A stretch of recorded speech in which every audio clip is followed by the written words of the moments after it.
21st century में भी human sexuality India में एक बहुत ही टबू सब्जेक्ट माना जाता है और बिकॉज ये इतना टबू सब्जेक्ट है, इसकी वजह से ही जो गलत फहमियां सेंचुरी से चलती आ रही हैं वो आज भी बहुत सारे लोगों के दिमाग में है। और ऐसी अनगिनत गलत फहमियों में से एक है कि जो आपका स्पर्म होता है, सीमेन होता है, उसकी एक ड्रॉप 40 ड्रॉप ऑफ ब्लड से बनती है, खून के 40 ड्रॉप से बनती है। अब कई लोग 40 कहते हैं, कई 80 कहते हैं, अपनी मर्जी से नंबर बना रखा है। अगर आज भी आप मैक्सिमम एडल्ट से ये पूछो कि मुझे टेस्टोस्टेरोन, सीमेन और स्पर्म में डिफरेंस क्या है ये बताइए, उनको नहीं पता। इस पर्टिकुलर वीडियो में मैं आपको शॉर्ट में बताता हूं कि स्पर्म, सीमेन और टेस्टोस्टेरोन में डिफरेंस क्या होता है, हमारी बॉडी में प्रोड्यूस कैसे होते हैं और क्यों कोई भी 40 ड्रॉप ऑफ ब्लड या 80 ड्रॉप ऑफ ब्लड का आपके सीमेन या स्पर्म से कोई रिलेशन नहीं है। मेल में टेस्टोस्टेरोन एक सेक्स स्टेरॉइड हार्मोन है जो हमारे टेस्टीज में प्रोड्यूस होता है और फीमेल्स में टेस्टोस्टेरोन जो प्रोड्यूस होता है वो कम अमाउंट में होता है और वो उनके एड्रीनल ग्लैंड्स और ओवरीज में होता है। मेल्स की टेस्टीज या जो सेक्सुअल ऑर्गन्स हैं उनकी डेवलपमेंट में, उनकी जो सेकेंडरी सेक्सुअल कैरेक्टरिस्टिक्स होती हैं, मेल कैरेक्टरिस्टिक्स है, उनकी डेवलपमेंट में टेस्टोस्टेरोन का मेजर रोल है।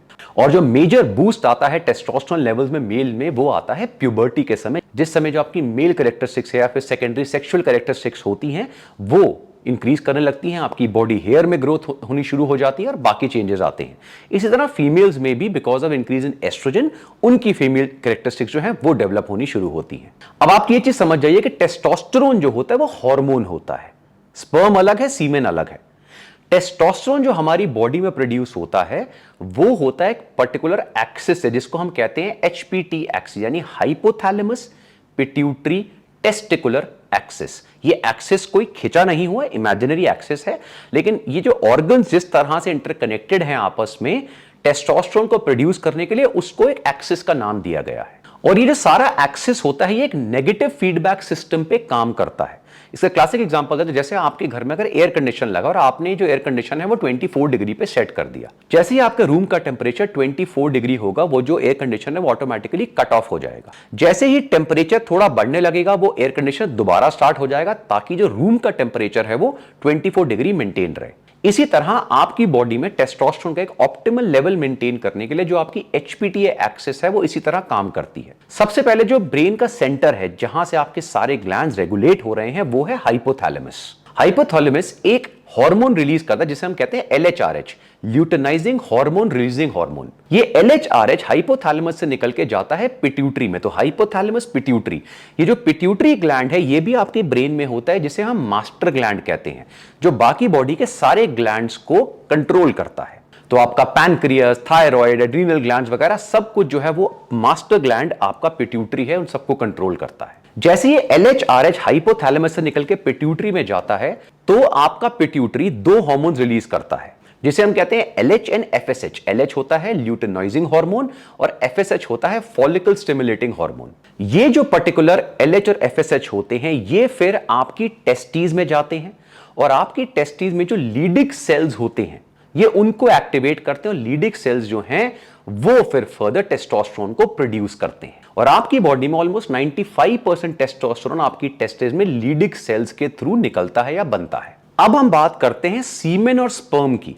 देखिए, जब आप सेक्स या मैस्टरबेट करते हैं तो जो आप व्हाइट लिक्विड इजैक्युलेट करते हैं उसको हम कहते हैं सीमेन। उस सीमेन के अंदर होते हैं स्पर्म सेल्स। तो आपको तीनों में बेसिक डिफरेंस समझ में आया। सबसे पहला हुआ टेस्टोस्टेरोन जो हार्मोन है, जो सीमेन है वो व्हाइट लिक्विड है जो आप इजैक्युलेट करते हैं जिसके अंदर स्पर्म सेल्स होते हैं। तो ये तीनों चीजें अलग अलग हो गई। जो स्पर्म होता है वो बेसिकली एक मेल रिप्रोडक्टिव सेल होता है और स्पर्म का मतलब होता है सीड।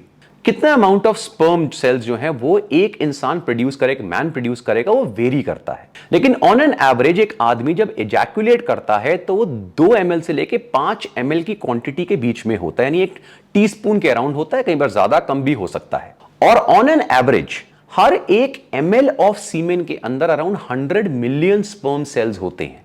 और जब आप अपनी टेस्ट वगैरह भी कराएंगे तो उसमें इन्हीं स्पर्म सेल्स की वैल्यूज चेक करी जाती हैं आपकी फर्टिलिटी को चेक करने के लिए। जनरली अगर 20 मिलियन पर ml से कम स्पर्म सेल्स पाए जाते हैं किसी इंसान में तो वो इनफर्टाइल कैटेगरी में आता है, यानी उतने अमाउंट ऑफ जो स्पर्म है वो एडिक्वेट नहीं है जिससे वो फीमेल को इंप्रेग्नेट कर सके, प्रेग्नेंट कर सके।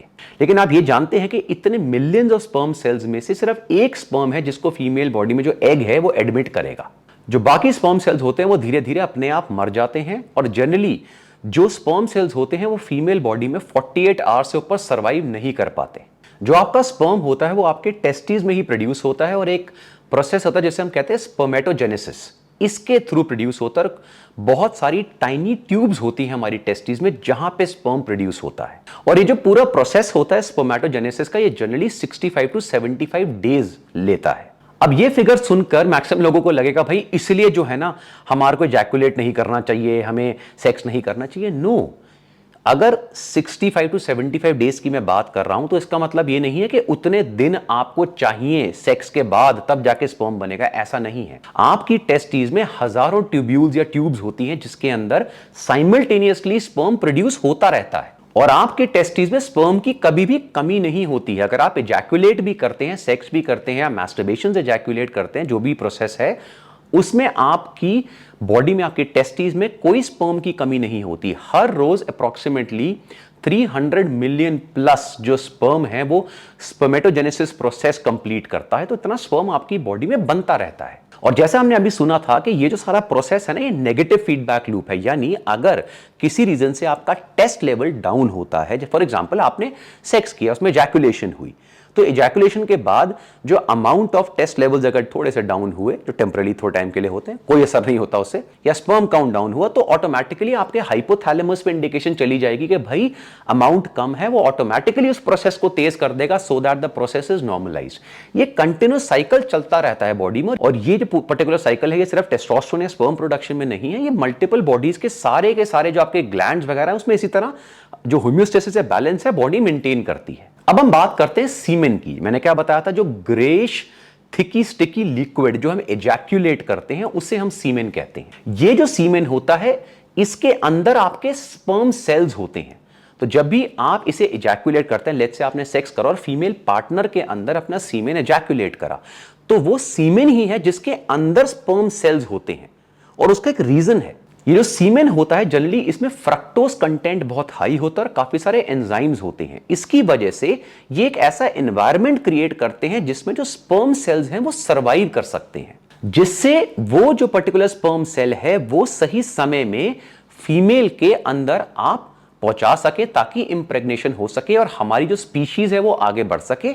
इसीलिए सारा प्रोसेस बॉडी में पूरे बैलेंस से ऑलरेडी होता है। और जो आपका सीमेन होता है वो टेस्टिस के अलावा और भी ग्लैंड्स जो है वहां से सिक्रीट होता है। For example prostate gland, seminal vesicles, bulbourethral glands, periurethral glands और ऐसे और भी जगहें होती है जहां से आपका सीमेन प्रोड्यूस होता है। अब एक क्वेश्चन आता है जो बहुत इंपॉर्टेंट क्वेश्चन है कि भाई हमें वीकनेस फील होती है जब हम इजैक्यूलेट कर लेते हैं। मैंने ऑलरेडी प्रीवियस वीडियो में आपको समझाया कि कैसे जो आपका सेक्स या मैस्टरबेशन का प्रोसेस होता है वो आपकी स्पोर्ट्स परफॉर्मेंस को, स्ट्रेंथ को, पावर को कभी भी रिड्यूस नहीं करता है, कोई इफेक्ट नहीं आता है। और ये जो इफेक्ट आ रहा है ये 100% साइकोलॉजिकल है, डर जो दिमाग में बैठा होता है। अब इस डर के बैठने का जो एक और रीजन है वो ये है कि भाई ये 40 ड्रॉप ऑफ ब्लड से बना है, इतने ब्लड से बना है, इसमें इतना न्यूट्रिशन होता है, ऐसा बिल्कुल भी नहीं है। प्रोसेस आपको समझ में आ गया, तो ये 40 ड्रॉप वाली जो सर्कस चल रही है ये तो खत्म हो गया, आई होप आपके दिमाग से। अब हम आते हैं कि इसके अंदर न्यूट्रिशन कितना होता है। जैसे मैंने बताया, जब भी कोई मेल इजैक्यूलेट करता है तो 2 से लेके 5 ml सीमेन इजैक्यूलेट होता है, यानी अप्रॉक्सीमेटली 1 टीस्पून, कई केस में ज्यादा 1 टेबल स्पून भी हो सकता है, लेकिन एवरेज इतनी रहती है। और आपको जान के बड़ा अजीब लगेगा जितने अमाउंट ऑफ कैलोरीज इस इजैक्यूलेशन में होती है, एक इजैक्यूलेट में होती है इतने ml में, वो होती है 5 से लेकर 25 कैलोरीज। तो अमाउंट ऑफ कैलोरीज वाइज अगर हम बात करें तो वो हार्डली कुछ है, यानी अप्रॉक्सीमेटली 1 टीस्पून ऑफ शुगर, इतनी ही हुई बस। अब एक और क्वेश्चन आता है कि इसमें पता नहीं कितने न्यूट्रिएंट्स होते हैं जो हमारी बॉडी से निकल जाते हैं। नहीं, इसमें 100% न्यूट्रिएंट्स होते हैं, जैसे आपके स्वेट में न्यूट्रिएंट्स होते हैं। फॉर एग्जांपल आप स्वेटिंग करते हैं, उसमें बहुत सारे इलेक्ट्रोलाइट्स होते हैं, उसमें अमीनो एसिड्स होते हैं और भी न्यूट्रिएंट्स होते हैं जो आपकी बॉडी से निकलते हैं। अब आप ये सोच के स्वेटिंग थोड़ी रोक देंगे कि भैया मैं पसीने नहीं बहाऊंगा ताकि मेरी बॉडी में सब इकट्ठा हो जाए, ये बड़ा प्रेशर है, ऐसा नहीं होता है। आपको ये नॉर्मल फूड से इतना बेसिक न्यूट्रिशन मिलता रहता है, तभी मिलियंस ऑफ ईयर से ह्यूमन बॉडी जो है वो सरवाइव कर रही है।